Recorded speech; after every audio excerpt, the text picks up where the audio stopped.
Welcome to another episode of Clean Talk. It is Wednesday at 3 p.m. Eastern Time. That means we are live from Seal Shield Studios in beautiful, sunny downtown Orlando, Florida. Very pleased to have our guest with us today, Edward Deckard with Belkin. Ed, welcome to Clean Talk. Thank you very much. I appreciate that. It's an honor to be with you. Well, now you've made it. You're on the Clean Talk podcast. Appreciate you being here. Ed, what can you tell us about your background and Belkin and why you're on Clean Talk today? Well, with Belkin, I started with Belkin about 10 years ago. And shortly after that, got involved in trying to drum up some knowledge of the education community. And we took a look into several different schools that are out there in the Los Angeles area where Belkin is founded, and found some interesting things. But I should back up just a little bit, though, about Belkin itself. But Belkin is one of those companies, and I say that in that Belkin was a company that was started by our founder, Chet Pipkin, in his parents' garage in the Los Angeles area back in 1984. And has grown to what it is today, a large company with around 1,500 employees, international, and things have been good. So I was spirited away to Belkin about 10 years ago at their request, and have been involving myself in education so far. We started, like I mentioned before briefly, by calling on some local schools in the Los Angeles area to see what they were struggling with, to find out where they were having difficulty dealing with using different devices that they were using on a daily basis with their students. Devices like iPad, Chromebooks to some extent back then, not so much as they are today.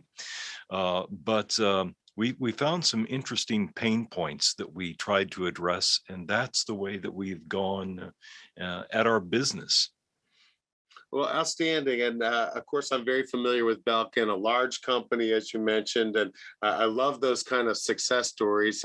I think it was Steve Jobs who said, I'm always surprised with how long these overnight success stories take to develop. Very true. Right. So really interested to hear more about Belkin and what you guys are doing. As you know, this is an infection control show. And I know that Belkin is looking at healthcare and solutions that you can provide to the healthcare market. Tell us a little bit about that. Yeah, so the division that I'm involved with approaches the market from an end user standpoint, and since Belkin, as I mentioned, is all about providing products that solve problems for real people in real places. To give you an example, we visited a school in Los Angeles, and we found that they were using iPads with the students there. What we found was that a teacher was using that. She was trying to charge iPads, but she had them stacked in a dish drainer with charging cords going all over the place. It was just a chaotic mess. And so we looked at that and we put our minds to it. And our engineers came up with a solution that we call Store and Charge. That's a simple, cost-effective, scalable solution that solved that problem that we saw. And it's the same thing replicated time after time with different pain points, if you will, that we observed and then designed product to fix. I'd like to do the same thing now with healthcare. And so about a little bit over a year ago, when COVID was in full swing, I started looking at ways that we might be able to solve problems in the healthcare industry as well. And so what I aspire to do is contact as many people in hospitals and medical centers, and then observe what they do and see how we might build product to make their lives a little easier, to make their practice, their care for patients a bit more effective, so that they spend more time taking care of patients, less time struggling with their technology. Well, if you think that iPad management is a struggle in education, where do you dive into healthcare? As you know, the EMR systems that have been implemented recently in all the healthcare systems, whether you're talking about Epic or Cerner, they're all highly mobile centric. And so now, for the Right. first time, hospitals are really having to not only invest in smartphone and tablet technology, but then figure out the workflows around those devices and how Mm, they address those devices from not only an asset management standpoint, but an infection control standpoint. And I can tell you that there's right. plenty of hospitals that'll benefit from the store and charge solution that you guys have been putting into Thank you. education. Thank you. What other products do you see an opportunity with currently in your stable that maybe can be applied to the healthcare market? Yeah, so currently in our stable, as you say, a very important product, because cybersecurity is so very important in the healthcare community with regard to patient information and keeping that information private. Uh, we have a line of secure KVMs that, if you're not familiar with what a KVM does, let's say you have an operator sitting at a desk, and this operator has to deal with a number of different computer systems. That can mean a keyboard and mouse, many of them in front of him. That becomes ergonomically unsound, much less it's just not good productivity, decreases focus on what you're trying to get accomplished, and just not a good work environment. So a KVM reduces the number of keyboards and mice in front of you down to one, so that you can just sit there with one KVM, one mouse, and get your work done effectively.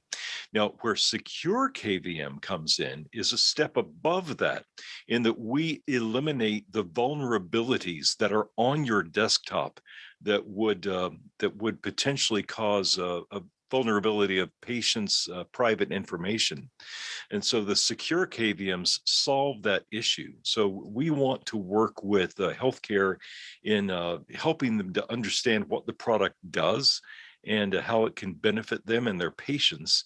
And so that's one of the next goals here, after we solve the bit about charging iPads. Well, I know the KVM switch has been a very successful product for Indeed. Belkin. I know that because I know that our mutual friend Ashoka works on that Yeah. project. Yes, Shout he out to does. Ashoka Rajagopal. Ashoka Give him a tag in there. Rajagopal, yes. So nice to give him a tag on there. What other Yes. products? I know you guys are well known as a quality consumer products manufacturer. Oh, yes. What type of input device products do you anticipate being able to either modify or introduce into the healthcare system to help solve some of these problems? Right. So I'm really looking at, we do have a keyboard that we make specifically for iPad. And I'm looking at ways that we might be able to re-swizzle, maybe tune that keyboard to be more appropriate for a healthcare environment. So that's one thing that I'm looking at. It's going to be a road to development of product. Could be a little bit of a lengthy road. Hope not so much so, but it's going to be interesting to learn. One thing that we do see going out to healthcare right now that is very helpful is our different adapters and hubs, docks. Docks are a huge subject in the world of healthcare. Unfortunately, docks are something that's in short supply right now due to supply chain. So we do see our docks coming back in, I would say, starting in January, so just a couple of months from now, well, a month from now, actually, and then growing in availability over the next year. So 2022 should see some a very positive rebound in supply as far as that goes. From your lips to God's ears, I hope you're correct on that. Let's hope. And we're going to talk more about supply chain issues and more about Indeed. COVID. I do want to get back to this model that you implemented on the education side at Belkin, and now you're looking to replicate that in the healthcare space. Right. To help provide solutions to some of the problems in healthcare like you did in education. What are Right. some of the lessons learned? How are you going to replicate that success in the healthcare space? Yeah, yeah. For me, it's really all about getting in front of the healthcare professionals that know their business. That's it. They know their business better than I do. So I want to learn from them. That's going to take personal contact. I really aspire to getting myself and my team on site in various hospitals to observe and learn what's going on, where we can build product to solve.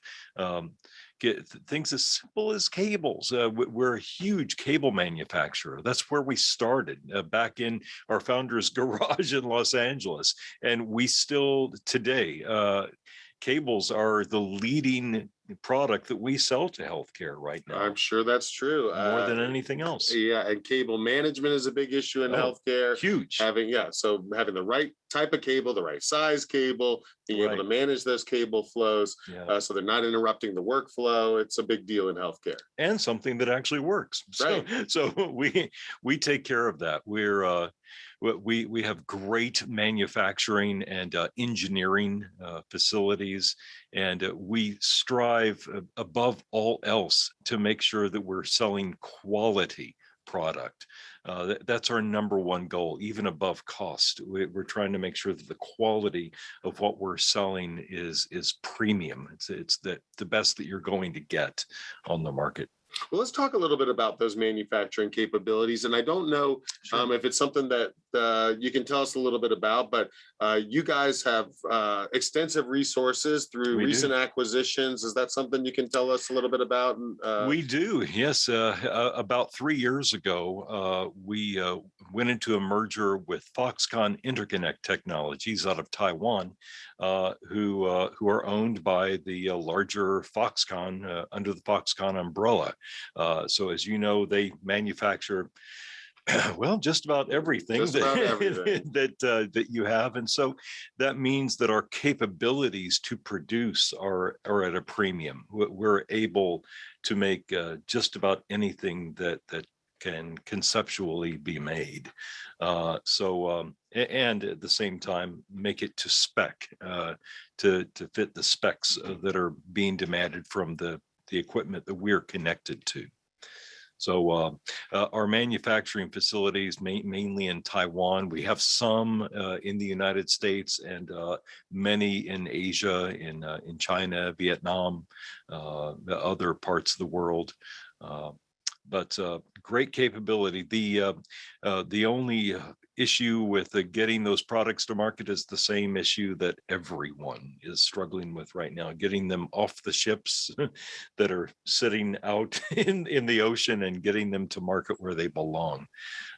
So that's a struggle that we all are dealing with every day. We absolutely are. And I think everybody can appreciate that. And we've talked on this show about supply chain issues. You can have this fantastic manufacturing capability, great design and development, Yes. but if you have component shortages or you can't deliver the product, Right. then we're all challenged by that. What else can you tell us about the supply chain issues that Belkin has faced during COVID? And you mentioned that you see that hopefully loosening up in the coming year. Yeah, we do. We do. In fact, we've had some good news from our product management that product is coming in over 2022, and especially with regard to docks. Docks are something, connecting your laptop or desktop, for that matter, to everything, all the peripherals around you that you need to use on a day-to-day basis. Those have been in huge demand in healthcare, and so we do see that rebounding over the next few months. Some docks are coming back in January, some a little bit later in the beginning of Q2, and I believe by the beginning of Q4, end of Q3, we should be fully back in stock in a good position again. So Belkin is a global manufacturer and supplier, well-known manufacturer of consumer products. You've mentioned the education market. I know you guys do a lot of government business as well. We Is that do. something you can talk about? We do, sure, sure. So Ashoka, you mentioned he heads our federal government team. I'm not so involved with the federal, but we have a large team that just calls on federal government. So the VA would be one that we have in common that we work with, and then state and local government as well is something that we work with as well. For instance, boards of elections. 2 years ago, we were extremely busy shipping product to various boards of elections to deal with the upcoming general election.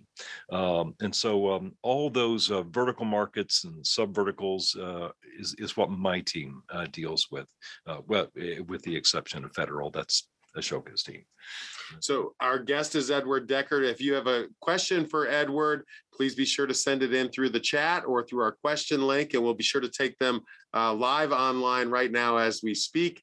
So you're in the government sector, you're in the education sector, you're focusing on these vertical markets, now healthcare. Right. Why now? Is it COVID related, or has this been on the blueprint for a while? Yeah, well, quite frankly, COVID was the catalyst that got the ball rolling in healthcare. I've seen healthcare as a very approachable market and one that we could address for some time, but COVID really put it sort of on the front page, you might say, for me. And so for all of us, right? well, for the world. Indeed. Yeah, it's really there's hardly a vertical market that's more relevant these days than healthcare. And so something where all the help that we can muster is needed. So we want to be there for that sector of business to support the end user and ultimately the patient. Well, we've talked about some interesting products that Belkin can apply towards healthcare, the store and charge, the KVM switch, the iPad keyboards. Right. But what else is in the product roadmap? Is there anything? What can you tell us coming down the pipe? What do you envision for the healthcare space from Belkin? So, to be honest, that's something that I'm really leaning on the healthcare industry to tell us. I need to know what you, as the healthcare professional, need. What are you struggling with with relation to the devices that you're using, and specifically devices like smartphones, tablets, notebooks. Where do you find your pain points? That's what I'm trying to understand. And the better I can understand that, the better the solution that we build as a company can be potentially. So that's where I'm leaning on the industry to tell us. Looking for problems, looking for pain points to develop solutions. Exactly. And that's the model that worked for you in education. It is. That should work well in healthcare. I know we have found that is the case. Yes. That if you can help solve some of the problems that our healthcare practitioners are facing, then the world is your oyster, and you feel like you're doing something good at the same time. Well said. Well said. Well, yes. Thank you. So we talked about supply chain issues and some of the challenges. We talked about COVID being a catalyst for many companies, including Belkin, to enter the healthcare space. Indeed. Let's talk about people, because COVID has had a big effect on people.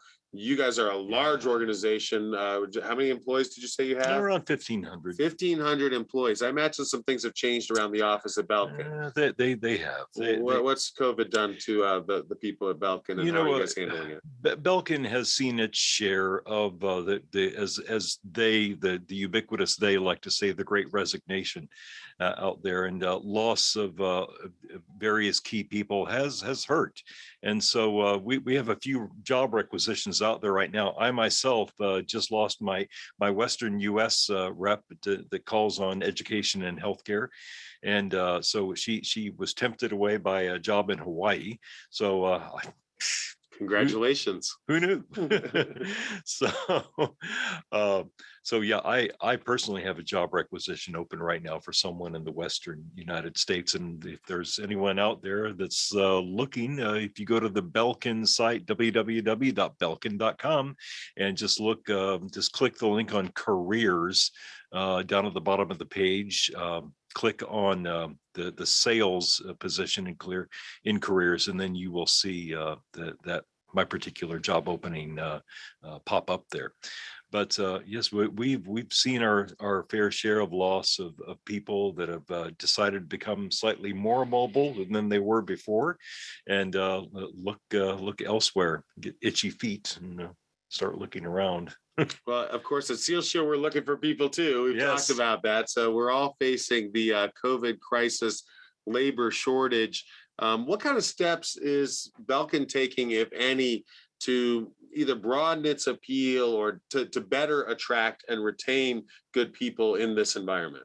Yeah, we Belkin already has a very attractive benefits package. I mean, really second to none out there. But we, as everyone should be doing, we as well have been looking for ways that we can enhance that package to become more attractive to the potential candidates that are out on the market looking.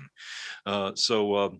Belkin is very much in that game, and we're very much trying to be the best of the best. Now, when COVID happened, did your entire workforce migrate to remote work? Yes, we did. We, for all intents and purposes, closed down our headquarters in Los Angeles and sent everybody to work from home, as we have been.